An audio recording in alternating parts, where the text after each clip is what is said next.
ખેરાલુ શહેરના જીઈબી કચેરી આગળ નવીન બનેલ રામાપીર મંદિરનો પ્રાણ પ્રતિષ્ઠા મહોત્સવ રંગેચંગે ઉજવાયો. રવિવારે દેસાઈવાડા વિસ્તારમાંથી સમગ્ર સમાજના સહયોગથી અને દેવી પૂજક સમાજના લોકોના ભગીરથ પ્રયાસથી કાર્યક્રમ રંગેચંગે ઉજવાયો હતો.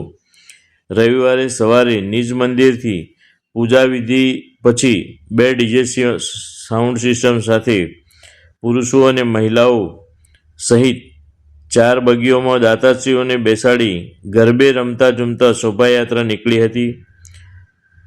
શોભાયાત્રા દેસાઈવાડાથી નીકળી નિજ રૂટ ઉપર હર્ષોલ્લાસ સાથે પરત ફરી હતી. Online TV news reporter Farooq Memon, Kheralu.